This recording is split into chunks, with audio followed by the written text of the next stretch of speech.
오늘 말씀은요, 예수님께서 예루살렘으로 가실 때에 사마리아와 갈릴리 사이에 있는 한 마을 어귀에서 10명의 나병 환자를 치유하신 사건이에요.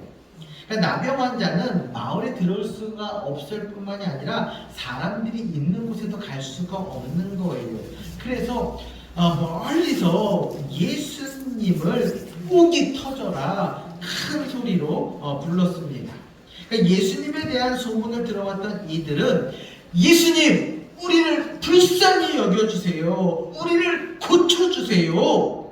이렇게 예수님을 부르며 외쳤던 거예요. 예수님께서는 그들을 불쌍히 여기셔서 말씀하시기를 제사장에게 너희 몸을 보여주어라. 이렇게 말씀하신 것이죠. 보통은 예수님께서요, 내 병이 나을지어라 라거나 내 죄가 용서를 받았다 라고 말씀하셨는데, 오늘은 그저 제사장에게 너희의 몸을 보여주어라 라고 하신 거예요. 당시 나병 환자가 집으로 돌아갈 수 있는 것, 사람들이 살고 있는 성 안으로 들어갈 수 있는 방법은 한 가지입니다. 자신이 갖고 있는 이 나병이 나아야지만이 집으로 돌아갈 수가 있는 거예요. 그런데 내 병이 나았기 때문에 그냥 집으로 돌아가면 안 돼요. 반드시 나병이 나은 상태를 제사장에게 가서 보여주고 나서 제사장이 나병이 깨끗이 나았다라고 판정해야지만이 집으로 돌아갈 수 있는 거예요. 제사장이 판정 없이 집으로 돌아가게 되면 이 사람은요, 나은 것도 아니고 집으로 돌아갈 수도 없을 뿐만이 아니라 그렇게 할 수가 없는 것이 당시 율법에 명시되어 있었습니다. 10명의 나병 환자들은 예수님의 말씀대로 순종하여 제사장에게 갑니다. 여러분, 이들은요, 지금 제사장에게 가고 있는 중에 병이 나았기 때문에 가고 있는 걸까요? 아니면 여전히 나병이 몸에 남아 있는가요? 나았기 때문에 가는 것이 아니라 지금 가는 중에도 여전히 나병이 이 몸 안에 남아 있는 거예요. 여전히 그대로 남아 있어요. 남아있지만 나병이 있는 상태 그대로 말씀에 순종하여 제사장에게 갑니다. 근데 놀랍게도 가는 도중에 나병이 낫게 되는 거예요. 기적이 일어난 것이죠. 이들은 뛸 듯이 기뻐하며 제사장에게로 달려갑니다. 그러나 그 중에 단 한 사람만이 예수님께로 돌아와서 그 팔 아래에 엎드려 감사하며 큰 소리로 하나님 앞에 영광을 돌리는 것입니다. 10명의 나병 환자가 치유되었지만 9명은 예수님께 감사하지 아니하고 제사장에게로 달려갔고, 사람 취급도 받지 못했던 사마리아 사람만이 예수님께로 찾아와서 감사의 인사를 드린 것입니다. 예수님은 돌아온 단 한 사람에게 내 믿음이 너를 구원하였다라고 선포하셨습니다. 10명의 나병 환자 중 9명은 나병만 나았을 뿐 그들의 영혼은 구원받지 못했지만 단 한 사람만이 나병도 낫고 또 영혼도 구원받는 은혜를 경험하게 된 줄로 믿으시기 바랍니다. 오늘은 추수감사주일입니다. 추수감사주일을 준비하면서 제가 우리 베델교회 이제 부임한 지 6년째를 맞게 됩니다. 6년의 사역을 돌아보면서 얼마나 하나님 앞에 감사하며 사역하고 있는가를 생각해 보는 시간이었습니다. 오늘 말씀을 통해 감사가 왜 중요한지를 깨닫고 감사가 회복되기를 주님의 이름으로 간절히 축원합니다. 첫 번째로, 나와 나병 환자의 공통점이 있습니다. 저는 오늘 본문 말씀을 묵상하면서 나병 환자와 제가 공통점이 참 많다는 것을 깨닫게 되었어요. 첫 번째 공통점은요, 잘 부르짖습니다. 13절 말씀을 다 같이 한번 읽겠습니다. 13절입니다. 소리를 높여 이르되 예수 선생님이여 우리를 불쌍히 여기소서 하거늘. 아멘. 고난이 있거나 어려운 일이 있을 때에 때에 저는 하나님 앞에 창자가 끊어지는 듯한 고통을 느끼면서까지 부르짖어 기도합니다. 여러분, 정말 목이 터져라 부르짖을 때는요, 온 힘 배심으로 막 부르짖잖아요. 그러면은요, 이 배가 창자가 끊어지는 것 같은 아픔을 느끼면서까지 막 기도하게 되거든요. 목이 터져라 하나님을 부릅니다. 왜요? 왜냐하면 그만큼 간절하기 때문에 정말 있는 힘을 다해 하나님을 부르짖으니까 그렇게 소리 높여 기도하는 것입니다. 제가 경험한 광야는요, 어떤 시간보다도 힘들고 고통스러운 시간이었어요.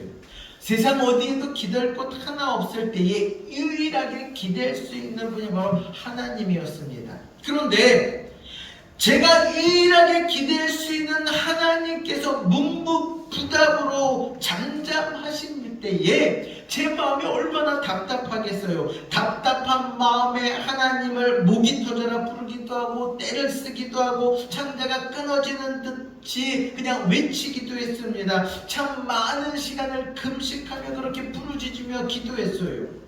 부르짖는 기도는요, 베델교회 부임했던 6년 전에도 변함이 없었습니다. 지금보다 훨씬 더 열악하고 힘든 교회였어요. 우리 동해 삼척 지방이 42개 교회고, 그때만 해도 42개 교회고 6년 사이에 1개 교회가 개척을 해서 지금은 43개 교회인데, 제가 부임했을 때만 하더라도 42개 교회 가운데 35번째, 뒤에서 7번째 교회였어요. 매주 전도하러 다니고 마을 곳곳을 다니고 마을에 가서 다니며 주민들을 만나고 영혼을 긍휼히 여기신 하나님의 마음을 품고 날마다 이 강단에서 부르짖어 기도했습니다. 여기 나병 환자를 보십시오. 나병 환자의 부르짖음을 보십시오. 이들에게는요, 예수님만이 치유하실 수 있다라는 믿음이 있었고, 지금 이 시간이 아니면 다시는 기회가 없을지도 모르기에 단 한 번의 기회를 놓치지 않기 위해서 젖먹던 힘까지 내어서 예수님을 불렀던 거예요. 목이 터져라 부른 것입니다. 여러분, 부르짖음 없이는 살 수가 없는 거예요. 이렇게 간절한 부르짖음이 있었기에 예수님이 그들을 보시고 그들의 병을 치유해 주셨던 것입니다. 간절한 자만이 예수님의 이름을 목이 터져라 부를 수가 있었던 거예요. 여러분, 지금 아니면 다시는 기회가 없다고는 생각된다면 아마 목이 터질 정도가 아니라 피를 토하는 심정으로 주님을 부를 것입니다. 두 번째 공통점은요, 잘 순종한다는 거예요. 저는 하나님 말씀 앞에 잘 순종합니다. 광야를 통해 순종의 훈련을 제대로 받았기 때문에 그래요. 광야를 경험하기 전에는요, 제 마음 안에 저를 보더라도 교만한 마음이 굉장히 강했습니다. 순종보다는 제 생각과 뜻이 우선했고 모든 것을 계획하며 그렇게 실천에 옮겼습니다. 그러나 광야를 통해서 하나님의 말씀에 온전히 순종하는 법을 배웠고, 또 순종이 하나님을 기쁘게 하는 것임을 깨달았습니다. 그래서 지금은 무엇보다 우선하는 것이 하나님 말씀 앞에 순종하는 것입니다. 때로는 기도하는 가운데 하나님의 음성을 들려주시거나 말씀을 주시면 최대한 순종하려고 노력하는 것이 아니라 그대로 순종을 합니다. 여러분, 진짜 순종은요, 순종하려고 노력하는 것이 아니라 온전히 그대로 순종하는 것이 진짜 순종이에요. 10명의 나병 환자를 보십시오. 14절 말씀을 다 같이 한번 읽겠습니다. 14절입니다. 보시고 이르시되 제사장들에게 너희 몸을 보이라 하셨더니 그들이 가다가 깨끗함을 받으니라. 아멘. 가다가 깨끗함을 받았어요. 따라해 보세요.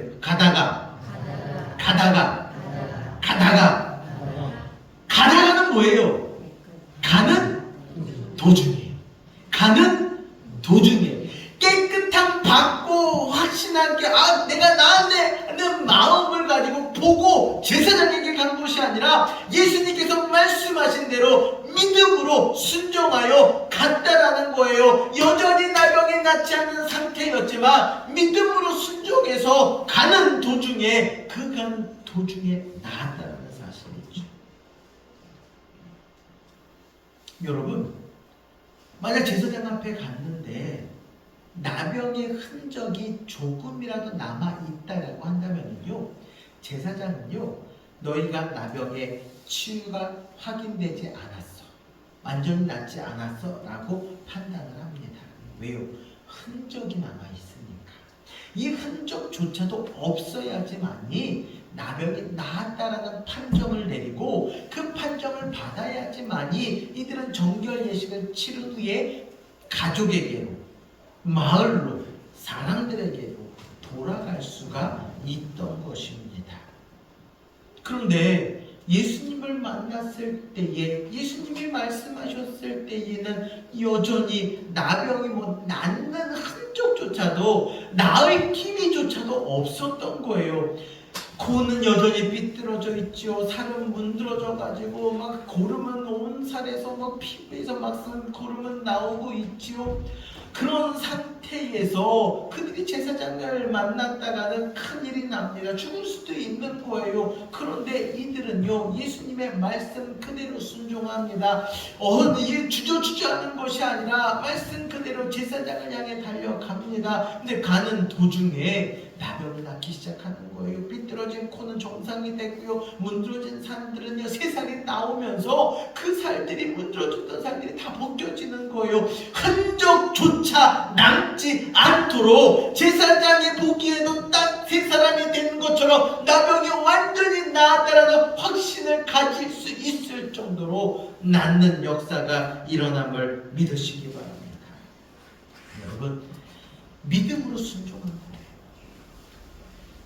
주저주저하면서 가야 돼 말아야 돼, 가야 돼 말아야 돼, 10명의 사람들이 갈까 말까 우왕좌왕했던 것이 아니라 말씀 그대로 온전히 순종하여 제사장에게로 가는 도중에 낫게 됨을 믿으시기 바랍니다. 여러분, 이 두 가지 부르짖는 기도와 온전한 순종은 저뿐만이 아니라 여러분과 이 나병 환자의 공통점일 것입니다. 그렇다면 두 번째로, 나는 그 나병 환자와 내가 공통점이 있는데, 그렇다면 나는 9사람 중에 한 명일까요? 아니면 단 한 사람일까요? 나는 어느 부류에 속한 사람일까요? 예수님의 말씀대로 10명의 나병 환자들은 제사장에게 가는 도중에 나병이 나았어요. 이제부터 달라집니다. 9사람과 단 한 사람, 이 두 부류로 나뉘게 되는 거예요. 9명은요 그대로 제사장에게로 달려갑니다. 가는 도중 기적처럼 나병이 나왔으니 얼마나 기쁘겠습니까? 하늘을 나는 것처럼 기쁘지 않겠습니까? 이 기쁜 소식을 제일 먼저 보고 싶은 가족에게 전해주고 싶지 않겠어요? 누구보다도 기뻐할 가족들의 모습이 눈에 선하지 않겠습니까? 그러기 위해서는 제일 먼저 제사장에게로 달려가야 하는 거예요. 제사장이 나병이 나았다라는 것을 판정해야 정결의식을 치른 후에 가족에게로 갈 수 있고 그토록 염원하던 이전의 삶으로 돌아갈 수가 있다라는 것이죠. 성경에 기록되어져 있지는 않지만 9명의 나병 환자들도요 분명히 가는 도중에 나병이 나았을 때 예수님께 감사했을 것입니다. 감사하지 않겠어요? 야, 진짜 예수님이 나를 치료해 주셨구나. 예수님의 말씀에 순종했더니 예수님 말씀대로 제사장에게 보일 만큼 흔적조차 남지 않게 됐구나. 얼마나 기쁘며 얼마나 감사했겠습니까? 그런데 감사는 했을 수 있을지 모르지만 예수님께로는 돌아가지 않았어요. 감사하는 마음은 있었겠지만 그들의 목적지는 제사장이었고 마을이었고 가족이었습니다. 이 말은요, 예수님에 대한 감사의 마음이 곧 잊혀졌다는 것이죠. 그런데 단 한 사람, 그것도 사람 취급받지 못했던 사마리아 사람은요 예수님께로 달려와서 큰 소리로 영광을 돌려드립니다. 15절 16절 말씀을 다 같이 한번 읽겠습니다. 15절 16절입니다. 그 중에 한 사람이 자기가 나은 것을 보고 큰 소리로 하나님께 영광을 돌리며 돌아와 예수의 발 아래에 엎드려 감사하니 그는 사마리아 사람이라. 아멘. 단 한 사람만이 예수님께 영광을 돌리러 찾아옵니다. 하나님께 영광을 돌리고 예수님의 발 앞에 엎드려 감사했어요. 여러분, 감사는요, 이렇게 해야 하는 것이 진짜 감사라는 것을 우리에게 보여주고 있는 것입니다. 문제에 대해서는 큰 소리로 나 좀 봐달라고, 나 좀 불쌍히 여겨달라고, 내 문제 좀 해결해달라고, 나 좀 살려달라고 목이 터져라 외치면서 기도하고 또 기도하다가 응답받고 문제가 해결되고 나서는 여러분 목이 터져라 감사해 보신 적 있으십니까?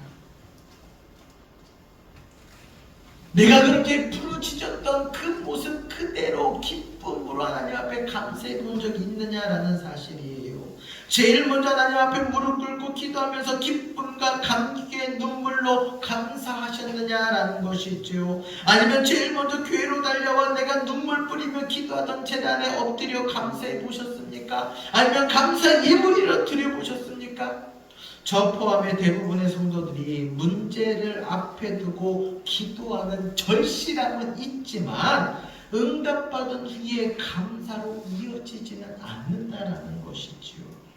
물론 우리는 감사합니다. 기도응답해 주심에 감사합니다. 기뻐하며 감사합니다. 그런데 그 감사가 절실했던 기도에 비교해 보면은 턱없이 부족하다라는 것이죠.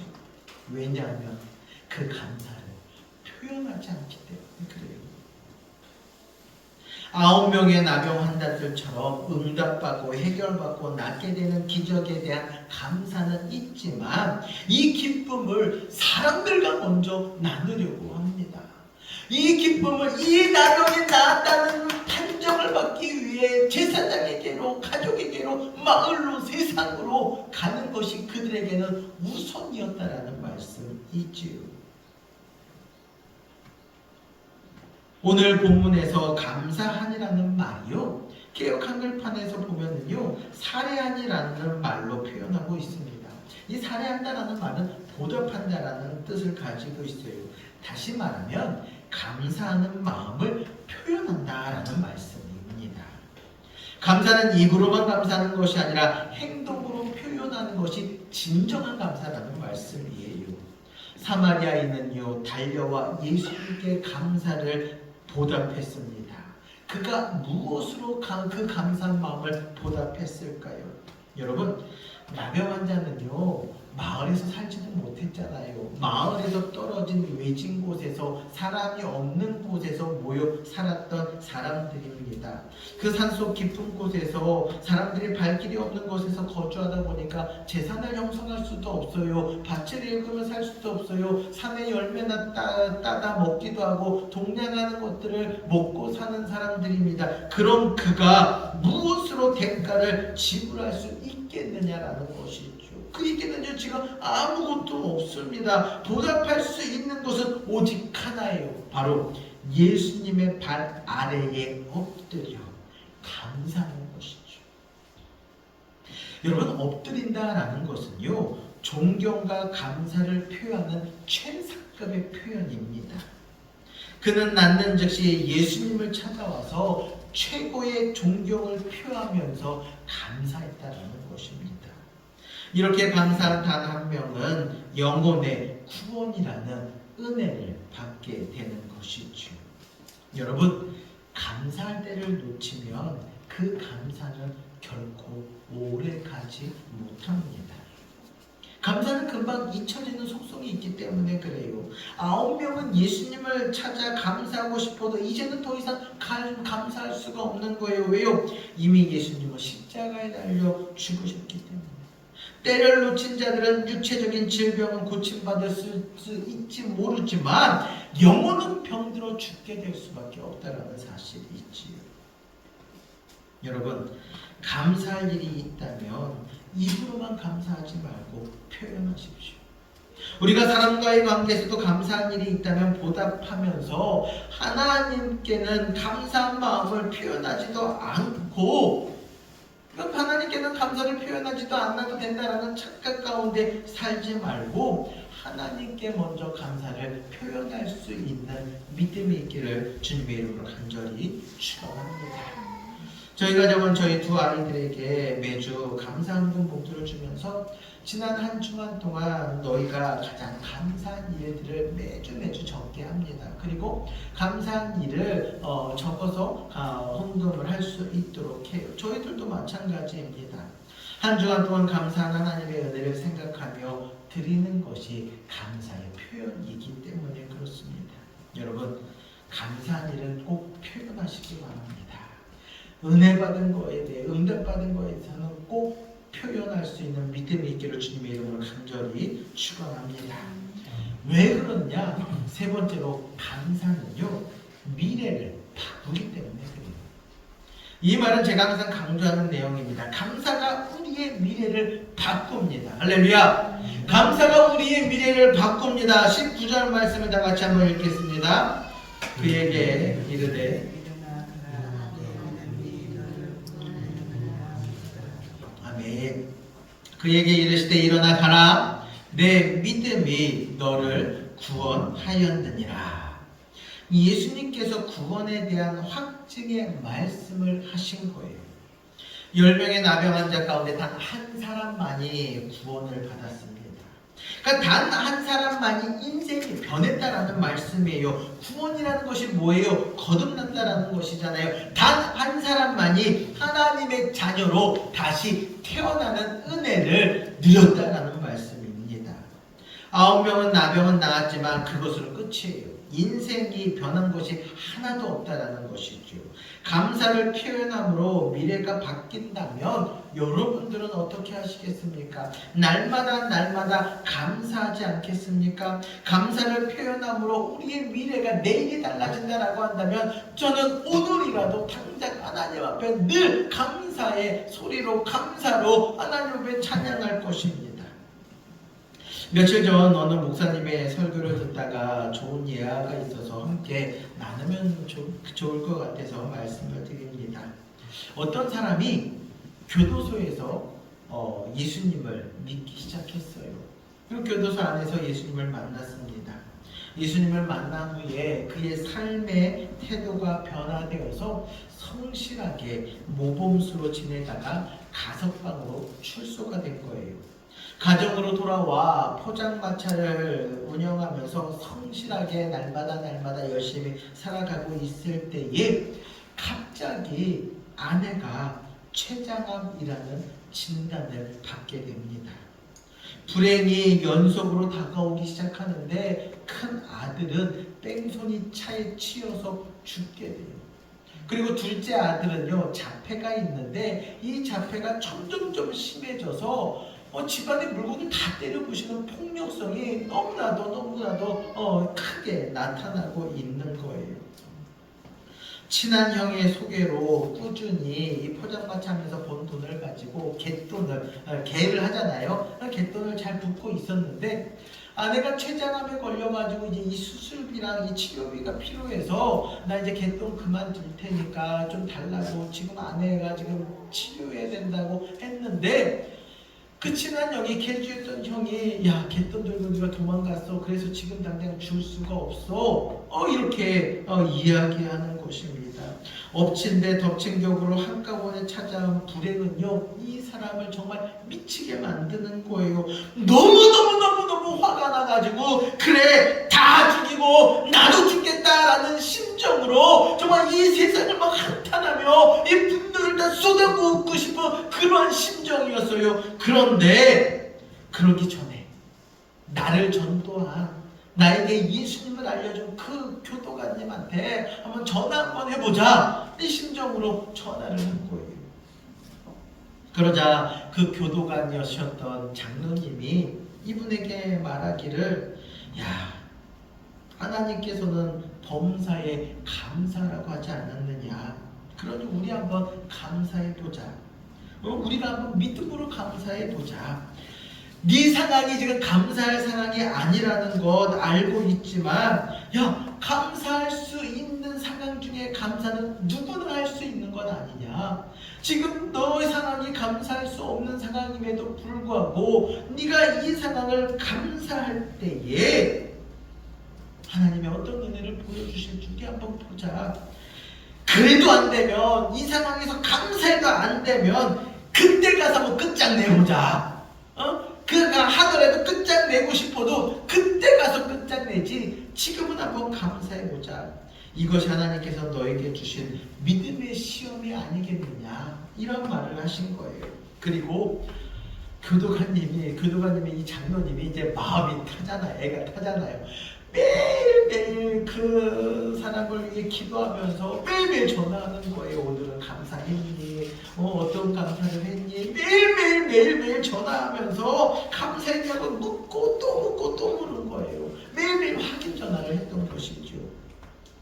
그러자 이 사람은요, 이 상황에서 달리 방법이 없잖아요. 어떻게 내가 할 수 있는 방법이 없잖아요. 그러니까 나를 전도하신 그 장로님 말대로, 그래, 감사할 수 없는 상황 중에 나도 한번 감사해보자라고 억지로 감사를 시작했습니다. 하루 이틀 감사하면서 한 달쯤 지나자 마음에서부터 그 감사가, 진짜 억지로 된 감사가 우러나오기 시작했다는 거예요. 아내가 아직 살아있음에 감사하고, 아들이 폭력성 자폐가 있지만 그래도 그 아들이 곁에 있으니까 감사하고, 이런 마음이 들어서 아내와 아들을 부여잡고 감사하며 기도하고, 누워서도 감사하고, 길에서도 감사하고, 일하면서도 감사하고, 모든 일에 감사를 했습니다. 이렇게 매일매일 감사했더니 상황은 나아진 것이 없지만 신기하게도 마음이 평안해지는 거예요. 마음이 평강이 오면서 힘이 나기 시작하더라라는 말씀이죠. 그렇게 마음이 평강이 오고 힘이 나기 시작하자 상황이, 내가 처해 있던 상황들이 좋아지기 시작하는데, 아내의 건강이 회복되고, 할렐루야. 내일 아니라고 남일이라고 뭐 아무튼가 회복되든 말든인 것 같아. 그 집 일이 내 집에서도 일어날 줄로 믿습니다. 좋으시면 아멘 하십시오. 믿으면 믿음대로 아멘 하십시오. 아내가 좋아지고, 아내가 회복되고, 아내가 여전히죠. 아내가 회복되고, 아들의 폭력성이 점점 줄어들고, 할렐루야, 할렐루야. 개주였던 형님이 전화가 온 거예요. 전화가 와서는 너무너무 미안하고 내 사정을 이제 들어서 아는데 어떻게 해서든 내가 돈을 갚아줄 테니까 조금만 참아달라고 하더니 며칠 후에는요, 일부를 보내온 거예요. 할렐루야. 너무나도 이분이요, 너무나도 감사하면서 너무나도 기뻐가지고 보내온 돈에 이 11조를 떼서 하나님 앞에 먼저 드리고 감사의 물을 드린 거예요. 이분이 감사하면서 경험한 일들을 이렇게 간증을 하는데요, 감사가 주는 은혜가 너무나도 벅차다 보니까 지금은 아무리 어려운 일이 있더라도 절대 지지 않고 그 상황을 지배하고 이길 힘이 생겼다라고 고백하는 것입니다. 감사가 절망적인 상황에 빠진 사람의 미래를 완전히 바꾼 사례예요. 이 절망 가운데 있을 때, 엎친 데도 엎친 데로 절망 가운데 있을 때 이 사람이 생각했던 게 뭐예요? 그래, 나를 힘들게 했던 사람들 다 죽이고 나도 죽을래 라는 마음이었잖아요. 그런데 감사가 그 마음을 바꾸니까 아내의 건강이 회복되고, 자녀의 폭력성이 줄어들고, 또한 떼었던 돈이 다시 돌아오게 되고, 상황이 완전히 변해버렸다라는 사실이지. 왜 감사가 우리의 미래를 이처럼 바꿀 수 있을까요? 그것은요, 감사는 바로 뭐냐?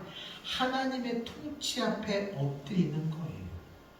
단 한 사람의 이 나병 환자가 예수님의 그 팔 아래에 엎드려 하나님 앞에 영광을 올려드린 것처럼, 감사는 바로 뭐예요? 하나님의 팔 앞에 엎드리는 것이다 라는 것이죠. 하나님께 나를 다스려 달라고, 나의 인생을, 나의 가정을, 우리의 교회를 다스려 주시옵소서 하면서 그 팔 아래 엎드리는 것이 감사이기 때문에 그 감사로 말미암아 미래가 바뀐다는 사실, 감사로 인해 미래를 바꿀 수 있는 힘이 생긴다라는 말씀이죠. 사랑하는 성도 여러분, 예수님 앞에 엎드려 감사한 한 명의 나병 환자의 미래를 바꾸셨듯이 감사를 표현함으로 하나님의 다스림 안에서 우리의 미래를 바꾸게 될 줄로 믿으시기 바랍니다. 저는 목회계를 세우고 2024년을 마무리하고 25년을 준비하면서 제 신앙의 모습을 다시 한번 점검해 보았어요. 그런데 살펴보니까 올해 유독 감사하는 마음이 적었다라는 것을 깨닫게 되었습니다. 6년 전에 제가 첫 부임하던 해만 하더라도 모든 것이 다 감사했어요. 열악한 교회, 지방 42개 교회 가운데 37번째 교회였지만 회복시키시는 하나님의 은혜가 곳곳에서 나타나고 또한 곳곳에서 이런 하나님의 은혜가 있기에 감사했습니다. 교회가 변화되고 있기에 감사했어요. 새 가족이 등록하고 매년 새해를 베풀 수 있기에 감사했습니다. 이렇게 감사할 때에 지금은 43개 교회 가운데에서 우리 교회가 24번째 교회예요. 중간으로 올라온 거예요. 얼마나 큰 은혜입니까? 그런데 올해는 그 감사가 사라졌어요.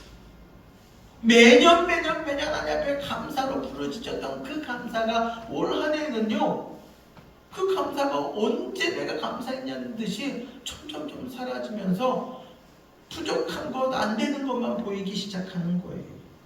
재정은 줄어들고 방문하는 사람조차 없어지니까 감사가 사라집니다. 10명도 안 되는 교인들이 35명의 제적 인원에 24명, 25명이 예배드리는 교회로 변화되었을 때에는요, 감사 기쁨이 있었지만 점점 예배드리는 분들이, 예배에 빠지는 분들이 많아지고 교인들의 삶에 힘듦이 있고 어려움이 있고 못하겠다, 안 하겠다라는 말을 들을 때마다 힘이 빠지면서 감사가 줄어들게 되더라라는 사실이죠. 감사가 줄어들다 보니까 사망을 이겨낼 힘이 사라지기 시작하는 것을 깨닫게 되었습니다. 그래서 오늘 제목처럼 감사를 회복하자. 감사를 회복하자. 작은 것에 먼저 감사하고 매일매일 우리가 감사할 때에 우리 교회의 미래를 바꾸시는 하나님의 은혜가 나타나게 될 줄로 믿으시기 바랍니다.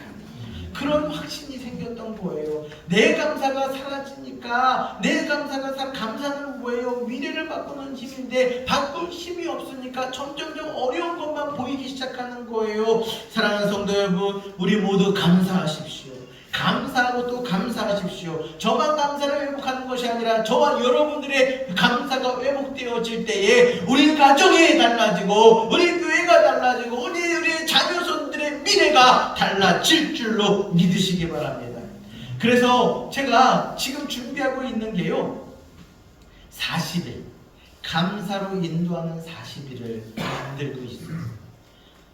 11월 22일부터인가요? 그때부터 시작해서 12월 31일까지 40일 동안 매일매일 감사하자. 감사 적는 노트를 만들고 있고요. 2025년 1월 1일부터 40일 동안 기도로 인도하신 하나님에서 여러분 우리가 함께 기도할 내용들을 또 적어 만들어 나가고 있습니다. 총 80일이에요. 2023년은 감사로, 25년을 바꿀 수 있는 힘이 있고 25년은 기도함으로 다시 한번 달려나아갈 수 있는 힘을 얻을 수 있도록 총 80일 동안 80일로 바꾸는 하나님의 역사를 나타나는 그런 일들을 준비합니다. 여러분, 먼저 감사로 우리 교회 상황을 반전시키시고 부흥으로 다시 한번 회복시키시는 하나님의 은혜가 임하기를 간절히 축원합니다. 우리의 감사가 회복됨으로 인해서 미래를 변화시킬 수 있는, 미래를 바꿀 수 있는 힘이 내 안에 임하기를 주님의 이름으로 간절히 축원합니다. 함께 찬양합니다.